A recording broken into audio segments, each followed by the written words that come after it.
And hello, everybody, and welcome to the Quit Coaches Corner here on WSTU and WPSL. Man, what a week we had on Friday night.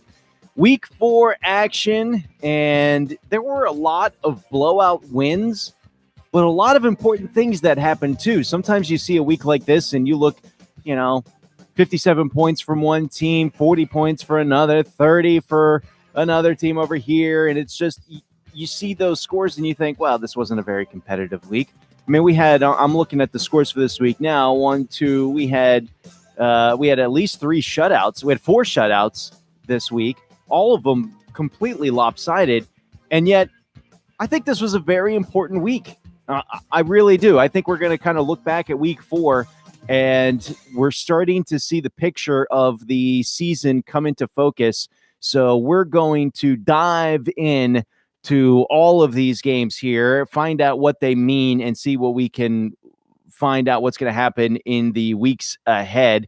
We, of course, were out at Martin County High School on Friday night as the Tigers were hosting the Treasure Coast Titans, and we knew this was going to be a tough game for Martin County because Treasure Coast is such a good team this year, especially on offense. That single wing offense that they run is really tough to stop if you're a defense. You have to be a very smart defense. You have to be a very football intelligent defense to be able to reliably stop that single wing offense. And it's not a terribly difficult offense to run, but you can do a lot of really creative things in there. So if you have players that fully understand the system, know their blocking assignments, and know what they're supposed to be doing, you can really start adding in some intriguing little complications to it. You can have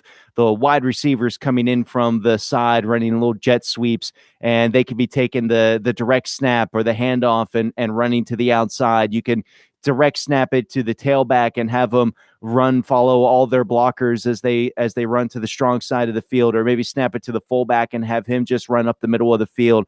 Or you can fake the handoff to the wing back as he's coming from the outside and keep it yourself and run up the middle of the field. I mean, there's so much misdirection going on with this single wing offense that it's very difficult for opposing defenses to stop. And even if they do recognize the play, and even if they do fully understand where that football is going, you still have to beat your blocks and get the runner down. And sometimes that's easier said than done. So Treasure Coast offense is fantastic. The question mark this year has been their defense. They've given up a ton of points defensively, and so they found themselves in a lot of high-scoring shootouts during the season. And in the first quarter of this game, it looked like this was going to be a Treasure Coast domination. That offense was doing what they do. Meanwhile, the defense actually was stopping Martin County in its tracks. Martin County managed just 2 yards on their first 2 drives. The defensive line of Treasure Coast was having their way with the Tigers' offensive line. It seemed like on every single play, it was the defensive ends beating their blocks, or maybe they were unblocked on purpose. I'm not quite sure what the situation was on the field, but the result of the plays was the defensive ends for Treasure Coast almost getting a free run at Martin County's quarterback, George Johnson, and he was running for his life the entire game. He was just constantly running around. He'd take the snap, he'd turn around, look upfield, and see 2 white jerseys barreling down on him, and he'd have to spin away from them and run to the outside, and sometimes they flush him to the wrong side of the field, and Martin County's offense was really struggling, and it was because of the defensive pressure that we were seeing from the defensive line of Treasure Coast. And then on the other side of the football, Treasure Coast offense couldn't be stopped. Their first big play of the game came on just their second play. It ended up being a 47-yard run from Shamar Minnis down to Martin County's 2-yard line. The next play, Nick Engler walked into the end zone to give the Titans an early 7-0 lead. On the Titans' second drive, they didn't need any big plays. They started back on their own 15-yard line and just grounded out a huge 14-play drive that ate up over 7 minutes off the game clock.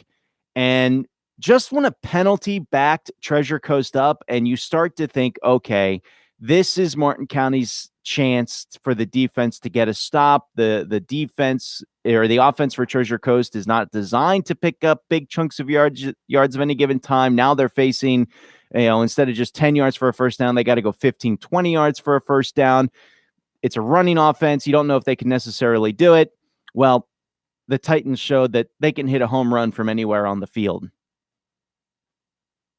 Minnis with his blockers, has a blocker in front of him as he gets out the outside, turning the field at the 10. He's got a first down, cuts inside at the 5, and he falls into the end zone for the touchdown.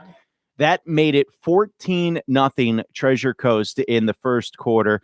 Martin County would go 3 and out again, and Treasure Coast would get the ball back with 11 minutes left in the second quarter.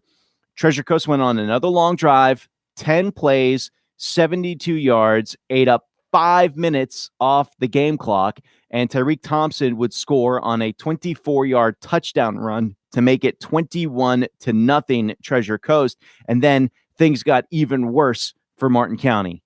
Johnson wants to throw. Now he's got time, but he felt some pressure that wasn't there. Rolled out to his right, launched it downfield, and that's intercepted. He was looking for Kelleher. He had one-on-one coverage on the far side of the field. Kelleher was trapped on the outside. The defender jumped inside and was able to go up and high point that football for the interception.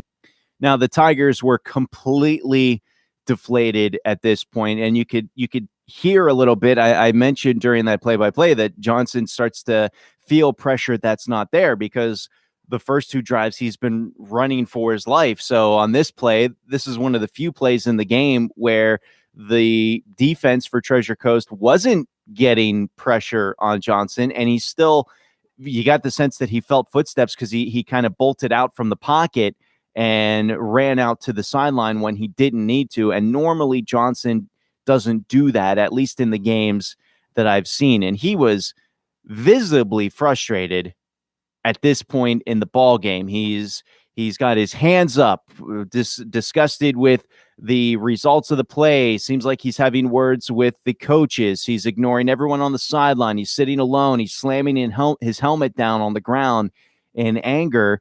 And with it being 21-0 Treasure Coast at this point, and Treasure Coast has the ball, and they've yet to be stopped at this point in the game, you're thinking they're going to march downfield. They're going to make it 28-0, and we very well could be seeing a running clock at some point in the second half. Martin County's defense desperately needed to make a stop, and somehow they got one. A false start made it 1st and 15 for Treasure Coast. They gained just 5 yards on their next 2 plays, set up a 3rd and long. They couldn't convert, and the Titans had to punt the ball back to Martin County after that 3 and out. So a little bit of life breathed into the Tigers sideline, and 2 plays later, that turned into a heartbeat. Johnson looking to pass. Defensive ends in there once again. Johnson under pressure. Makes 3-man miss. Runs away from him. He's got a first down and more. Streaking down the far sideline at the 30, the 20. Turning into the end zone for the touchdown. High stepping it in is George Johnson. And I hope that one's on film because he ran about as fast as I've ever seen anybody run here at the high school level. Yeah, he really did. Players are now posting their highlights to Huddle, which is essentially a social media account for football players. Think Twitter, but instead of tweeting out random things about what you're doing or eating or watching on TV or whatever, this Huddle is aimed at helping high schoolers get college scholarships. So the players can go and they can post highlights. And a lot of players in our area use it to post their best plays from each game. And George Johnson has a Huddle account, and he posted the highlight of this play to it. You really should go watch it. Just do a Google search for George Johnson Huddle, Martin County, and Huddle is spelled Hudl. That's the name of the social media account. Look for the highlights from the Treasure Coast game, and it's the very first one, so you can get an idea of just how fast he is and he was on that play. He made it 21-6 after the touchdown. The extra point was no good. Treasure Coast would get the ball back, and they wasted no time in answering Martin County's score. Like, they scored on the first play of the drive. They're going to run out to the left with Minnis. He's got his blockers. He's following him. He's got a first down and more, running down the far sideline. The 40, the 30. It's a foot race at the 20, 10 into the end zone for the touchdown. 28-6, Treasure Coast lead.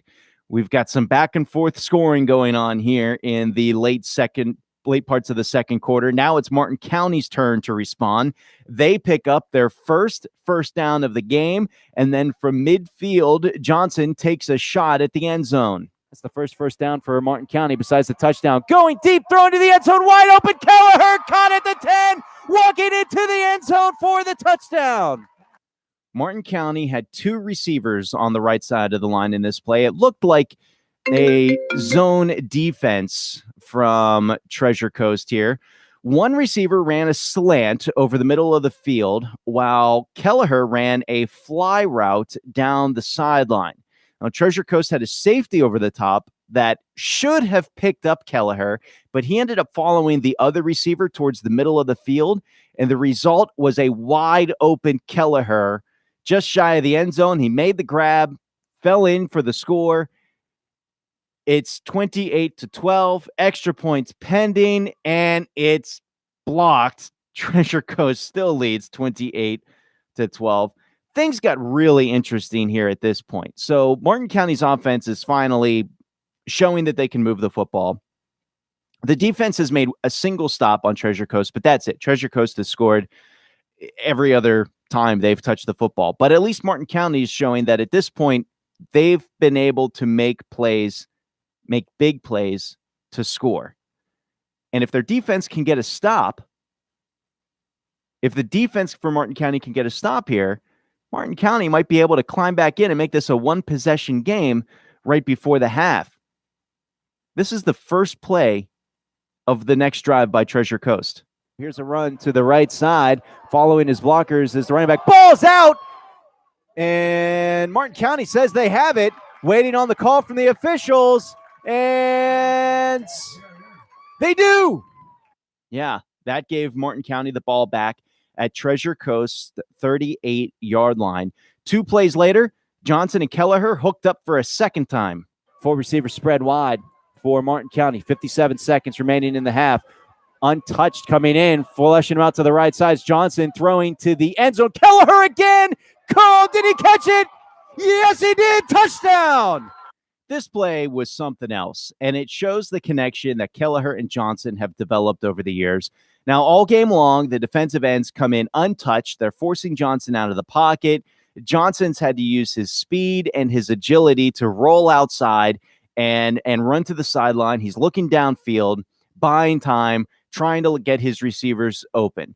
So on this particular play, you had Kelleher and you had Sir John Reynolds, who were the receivers on the right side of the line, which with Johnson being a right-handed quarterback, he naturally wants to roll out to his right.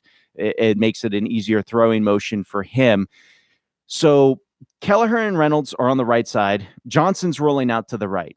Now, Reynolds runs a dig route to the inside. That's where you run out. I forget exactly how far he went, 10 yards, something like that. And then he just turned and ran horizontally across the field. When he made his cut and he started running inside and he noticed that Johnson was rolling to the outside, Reynolds stopped, turned around, and started running to the sideline. But the DB stayed with him and had good coverage on the play. So nothing there for Johnson. That left Kelleher as the only other option for Johnson to throw to. Now, Kelleher had a step on his man, and Johnson delivered a perfect pass on the run to the pylon in a spot where only Kelleher could get it. And he had to make an amazing diving catch. I mean, that ball was placed just perfectly over the pylon. Kelleher dove, scooped up the ball and got his feet down for it to count as the touchdown. And it happened at the opposite side of the field, so we had to wait on the call from the official who was on top of the play to see what exactly happened. And I've tried to watch the replay to see what exactly happened. Again, this play is available on the Huddle account for both George Johnson and Oliver Kelleher. And I watched it on both of their Huddle accounts. It's the same video. And unfortunately, the important part of Kelleher's route is out of frame. So you can see Kelleher start to break inside on a slant route before he ultimately turns around and starts to run a corner. So he either was running a designed post corner route where the receiver breaks in like they're doing a slant before cutting back outside and finishing with a corner route, or Kelleher noticed that Johnson was rolling to the outside and Kelleher broke off his route to follow his quarterback. Either way, that move got Kelleher the step he needed, and now it's 28-18. Treasure Coast with the lead. Again, a missed extra point from Martin County. So 3 touchdowns, 3 attempted extra points, none of them good. This could be 28-21 Martin County. Instead, it's now a 10-point ball game, 28-18. We've got a game on our hands, just not for very long. Treasure Coast got the ball back with 35 seconds left to go in the half. A great return put them at Martin County's 45-yard line.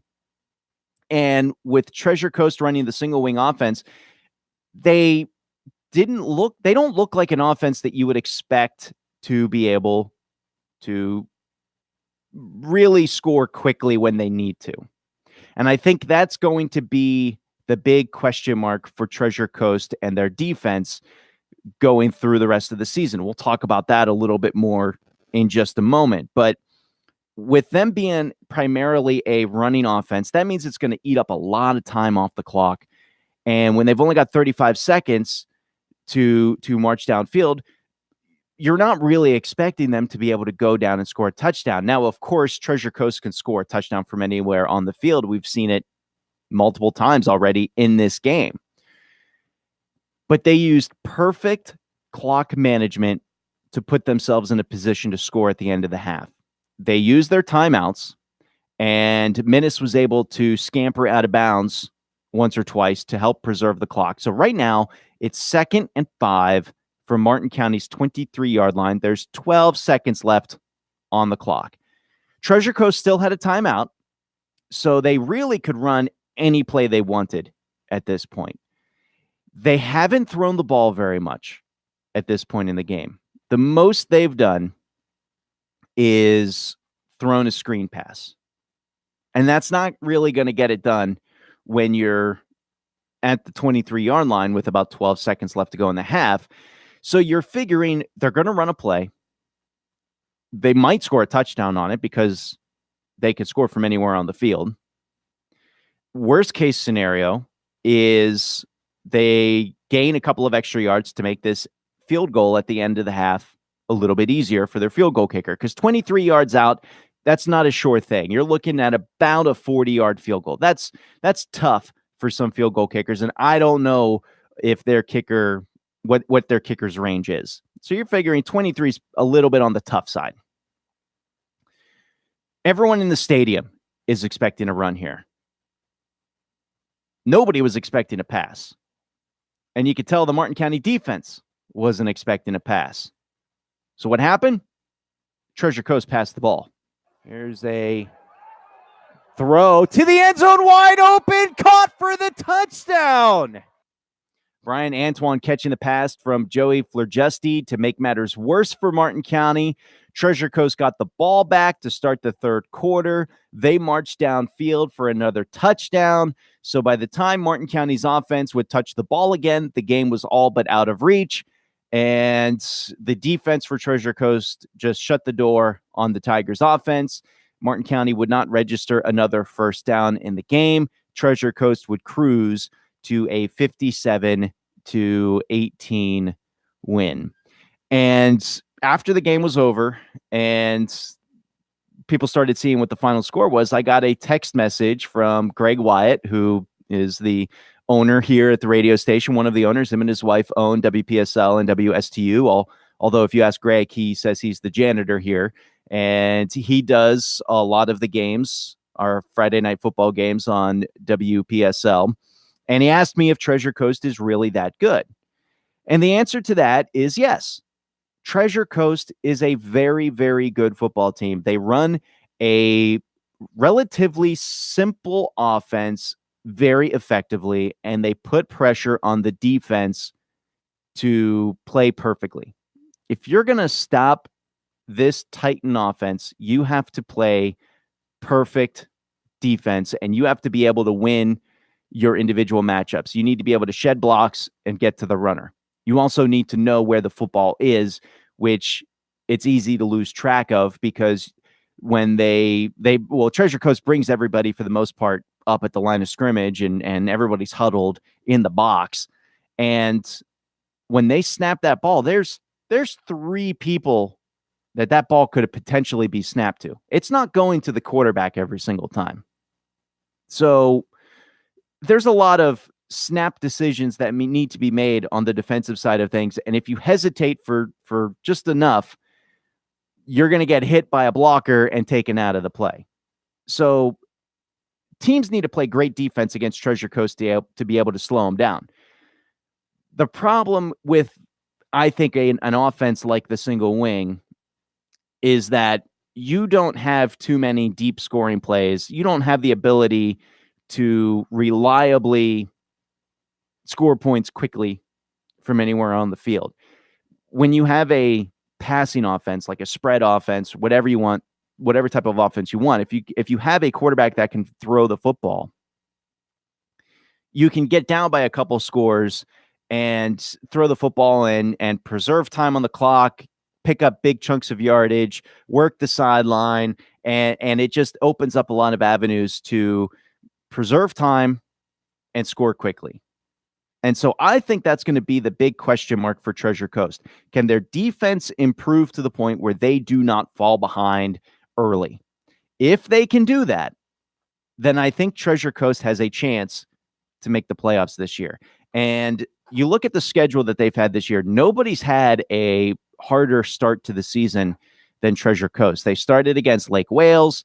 They started against Cocoa, Mainland. Then they come in and beat Martin County. And of course, their District 8A is going to be very, very tough to defeat. Vero Beach ranked number 2nd in Class 8A in the Florida High School football poll for last week. They're 4th in the AP poll. Centennial, not ranked, but honorable mention for the AP poll. They just defeated Melbourne 54-0 in their game last week. So Centennial and Treasure Coast, that might be the game of the year. I know a lot of people are going to look at Vero Beach and Centennial, and that one very well could decide the difference between who finishes as the district champion and who doesn't. But that Treasure Coast and Centennial game could be the difference between one of those teams making the playoffs and one of them not. Remember, we got the point system this year. It's not district runner-up anymore. So maybe both of them make the playoffs with how good they're playing. You don't know, but it's going to be interesting. We'll be watching to find out. You're listening to the Quit Coaches Corner on WPSL and WSTU.